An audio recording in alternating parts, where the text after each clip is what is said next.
Hi, and welcome to another episode of Hot Takes with me, the Silver Fox.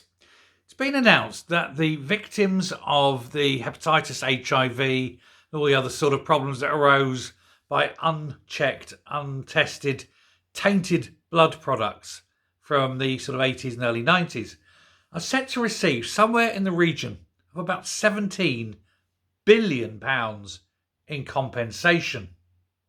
That, of course, is a lot of money.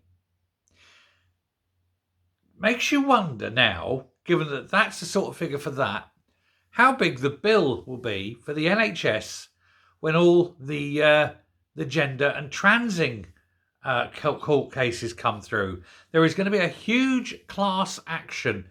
Many thousands of people who were rushed through the likes of the Tavistock Clinic, for example, who've been sterilised, destroyed, many who have even taken their own lives. I think this too is going to be another massive scandal that's going to result in another massive payout.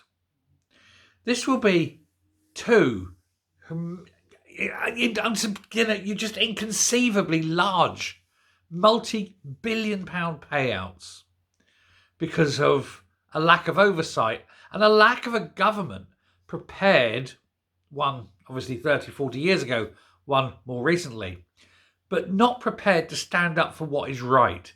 Instead of saying 40 years ago, look, there may be problems with blood, let's test it, rather than, oh, if we test it, we might upset gay people, has now resulted in a £17 billion bill. And today it's, oh, well, we don't do anything against children. We must let children suffer all these things because we don't want to upset trans people. And that's going to end up with billions of pounds of public debt, because this will all have to come from the taxpayer.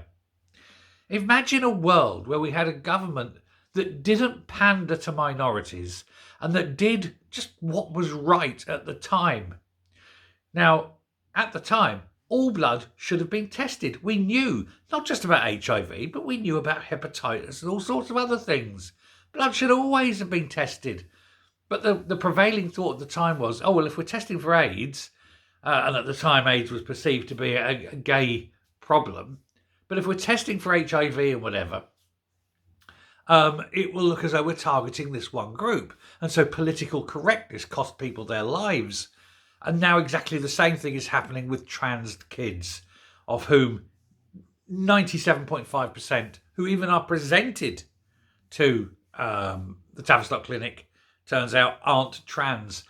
The detransitioners and all their problems are massive. There are so many of them. Now, of course, the trans lobbies don't want you to hear these things. They don't want you to even read about the detransitioners. They don't want you to even know it's a thing. But boy, it's a thing. And there is going to be a class action court case.